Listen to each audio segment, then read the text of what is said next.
देखिए पंचकोशा कोश कौन कौन से हैं? जो वर्णन किया था कि आत्मा 5 कोशों से ढकी हुई है, ऐसा प्रश्न किया। तो वह कोश कौन कौन से हैं? 5। तो कहते हैं अन्नमय कोश, प्राणमय कोश, मनोमय कोश, विज्ञानमय कोश, आनंदमय कोश, इति, ये 5 कोश होते हैं। अब अन्नमय कहा, अन्नमय कोश किसको कहते हैं? उसको लेकर कहते हैं अन्न रसेन एव भूत्वा अन्न रसेन एव वृद्धिं प्राप्य अन्न रूप पृथिव्यां यद विलीयते तद अन्नमयः कोश स्थूल शरीरम। अन्न रस के द्वारा, अन्न रस से भूत्वा जन्म लिया है ना, अन्न रूप रस के द्वारा माता पिता ने खाया हुआ जो अन्न, उससे रस बना, उस माता पिता के खाए हुए अन्न से रस बना, उस रस से जीव उत्पन्न होता है। रजवीर्य मिलकर के शरीर धारण कर शरीर बनता है। उस शरीर रजवीर्य से शरीर का निर्माण होता है, किंतु उसमें अवस्थित रज और वीर्य में क्या रहता है? जीवात्मा अनुष्ठित रहता है। तो जीवात्मा माता पिता के खाए हुए अन्न से जन्म लेता है, फिर पृथ्वी में आकर के फिर अन्न का फिर भक्षण करता है, उससे रस बनता है, रस से फिर पुष्ट होता है। कहते हैं अन्न रस से ही होकर के पैदा होकर के जन्म लेकर के अन्न रसेन ए वृद्धि प्राप्त है, फिर अन्न रस से वृद्धि को प्राप्त करता है। जैसे जीव स्वर्ग लोक से आया तो स्वर्ग लोक से कर्मों को फलों का उपभोग किया उसने। पृथ्वी लोक में कर्म किए थे, तो पृथ्वी लोक में कर्म किए तो पृथ्वी लोक के कर्मों का क्षय हो गया। पृथ्वी लोक के कर्मों के द्वारा क्षय हो गया तो मृत्यु को प्राप्त हो गया। मृत्यु को प्राप्त होकर कर पुण्य कर्मों के प्रभाव से स्वर्ग लोक में चला गया। तो स्वर्ग लोक में जाकर के उसने अन्न क्या किया? कर्मों को फल का उपभोग किया, पुण्य कर्म। वहाँ से कर्मों का क्षय हो गया। तो क्षय हो जाने जिस काल उसका क्षय हुआ, उसी काल में उसको चिंताग्रस्त हो गया था कि मेरे कर्मों का क्षय हो गया। तो कर्मों के क्षय के कारण चिंता से युक्त हो गया था। तो चिंता से युक्त हो जाने से उसकी चिंता इतनी बढ़ गई कि उसका शरीर जलमय हो गया। क्या हो गया? जलमय हो गया। तो शरीर जलमय हो जाने से वहाँ से फिर जल के माध्यम से आकाश भाव को प्राप्त हुआ। जल बन करके सूक्ष्म भाव को प्राप्त हो गया, सूक्ष्म से आकाश भाव को प्राप्त हो गया। आकाश से वायु के माध्यम से वह जल बन करके सूक्ष्म भाव को प्राप्त होकर के पर्जन्य लोक में आया। किस में लोक में आया? पर्जन्य लोक में आया। पर्जन्य बादलों में आया। तो बादलों के माध्यम से फिर वह जीव जल के माध्यम बादलों से युक्त होकर के वर्षा के माध्यम से पृथ्वी में आया। सबसे पहले कहाँ से आया? स्वर्ग से च्युत हुआ। स्वर्ग से वो कहाँ गया? स्वर्ग से आकाश भाव और वायु से प्रेरित हुआ, सूक्ष्म भाव को प्राप्त हुआ, पर्जन्य लोक में आया। पर्जन्य लोक से वर्षा के माध्यम से बादलों में आया, बादल से वर्षा के माध्यम से पृथ्वी लोक में आया।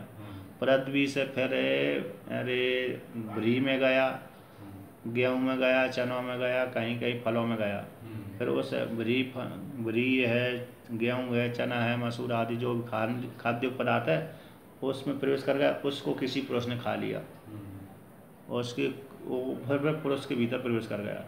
तो पुरुष के भीतर प्रवेश करके या पुरुष ने किसी स्त्री के साथ संबंध बनाया, तो संबंध बनाने से स्त्री के भीतर चला गया, प्रवेश कर गया। स्त्री के भीतर प्रवेश करने के पश्चात फिर वो 9 महीने के बाद जन्म धारण उसने कर लिया।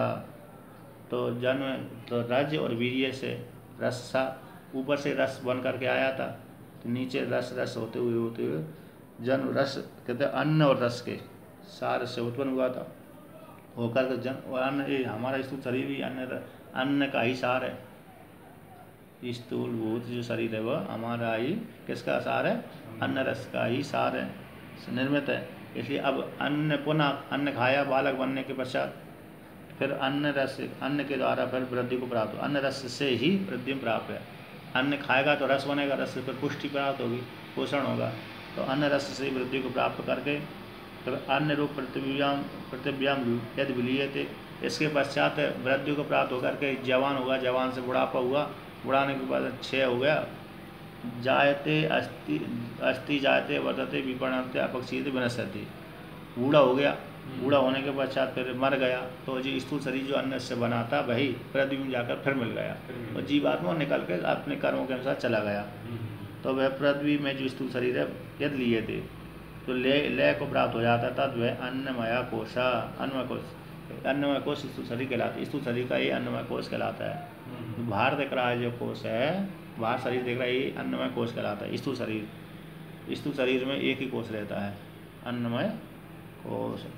प्राणमया कहा, प्राणमय कोश किसको बोलते हैं?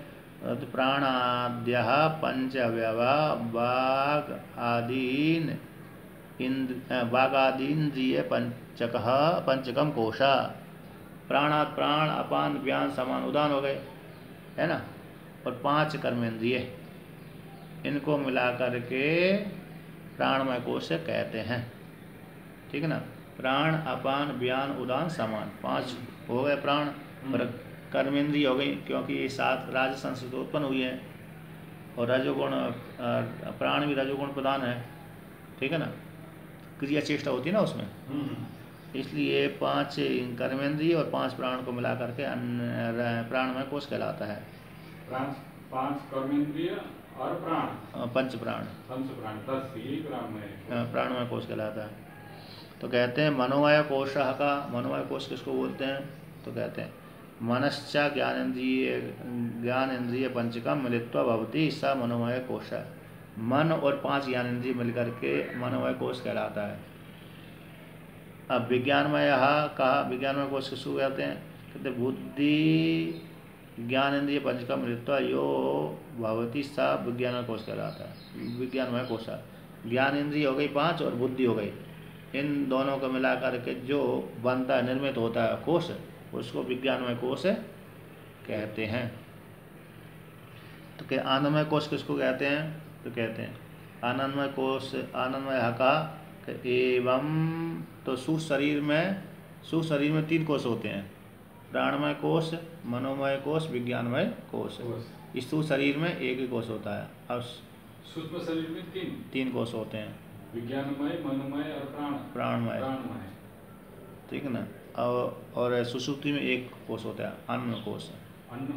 आनंदमय कोश तो कहते हैं आनंदमय कहा, आनंदमय कोश किसको बोलते हैं? कि एवं इस प्रकार से, एवं एव कारण शरीर भूत अविद्यस्त मलिन सत्वम प्रियादि वृत्ति सहितम सत आनंदमय कोशा। एवं इस प्रकार से कारण शरीर, जो कारण शरीर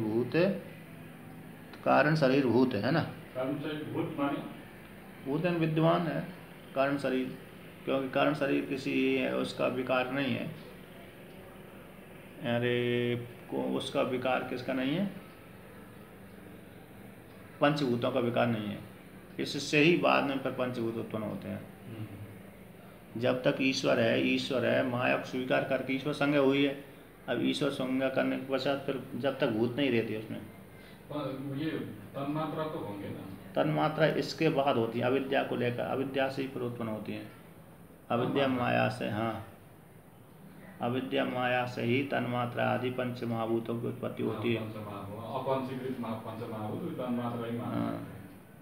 कहते हैं एवं कारण शरीर भूत जो विद्यमान है, अविद्यस्त, अविद्या में स्थित जो मलिन सत्व है, वह प्रियादि वृत्ति सहितम, प्रियादि प्रिय, मोद, प्रमोद, आमोद, तो प्रियादि वृत्ति सहित सत विद्यमान जो आनंदमय कोश है, जो विद्यमान है उसको आनंदमय कोश कहते हैं। कारण शरीर विद्यमान जो कारण शरीर है वह अविद्या में स्थित मलिन सत्व है। अविद्या में स्थित जो मलिन सत्व है, शुद्ध सत्व होगा तो ईश्वर संज्ञा हो जाएगी, और मलिन सत्व होगा जीव संज्ञा हो गई। ऐसे जो मलिन अविद्या में स्थित जो मलिन सत्व है वो उसमें जो प्रियादि वृत्ति विद्यमान होती है, प्रिय, मोद, प्रमोद, आमोद, जो वृत्ति है विद्यमान है सत्य, वह उसी को आनंदमय कोश कहते हैं।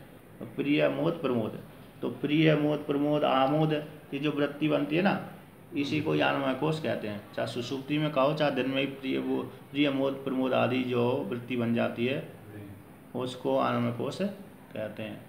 उस 5 कोशों से भीतर आत्मा है। कहते हैं एतत् कोश पंचकम, इसी को ही 5 कोश कहते हैं। मदीयम शरीरम, यह जो शरीर मेरा है, मदीय प्राणा है जी, 5 प्राण मेरे हैं, इंद्रिय भी मान लीजिए। कहते मनस मदीयम मनसस है मेरा मन है, मदीय बुद्धिर ये मेरी बुद्धि है, मदीय ज्ञानम ये ज्ञान है, इति स्वयं एव ज्ञायते स्वयं के द्वारा ही जाना जाता है। तद भय यथा मदीयत्वेन ज्ञातम जैसे मदी रूप से ज्ञात होता है। कौन? कटक कुंडल ग्रहादिकम, कटक यानी स्वर्ण के कुंडल है ना, कटक माने स्वर्ण। हाँ कटक यानी स्वर्ण के कुंडल, कुंडल लोहे के भी हो सकते हैं, अन्य के हो सकते हैं, तो कटक हैं सोने के कुंडल। ग्रह आदि, ग्रह जो महल हो गए, सोना आभूषण आदि वस्तुएं, खाने अरे उपभोग की साधन जो वस्तुएं आदि हैं है ना, भान आदि है। तो कटक कुंडल ग्रह आदि कम है। स्वस्माद भिन्नम स्व से भिन्न है, मदीय कह देने से मैं अलग हो, मेरे से भिन्न हो गए, तो स्वस्माद भिन्नम तथा उसी प्रकार जिस प्रकार से कटक कुंडल ग्रह आदि का स्व से भिन्न होते हैं, तथा उसी प्रकार से पंचकोशादिकम मदीयत्वेन ज्ञातम आत्मना भवति। तो पंचकोश आदि है मदी रूप से ज्ञात है। कैसे? ये मेरा है, तो मदी ये मेरा, तो मैं तो अलग हो गया, ये मेरा है, ये लड़का मेरा है, ये पुत्र मेरा, तो ये पुत्र मेरा है, तो मैं और मेरे पुत्र में भिन्नता हो गई है ना। क्या हो गई? भिन्नता हो जाने से अलग, तो अलग हो गए। तो इस प्रकार से है पंचकोशादिकम मदीय रूप से ज्ञातम, मदीय रूप से ज्ञात होने के कारण आत्मा न भवति, आत्मा नहीं हो सकती।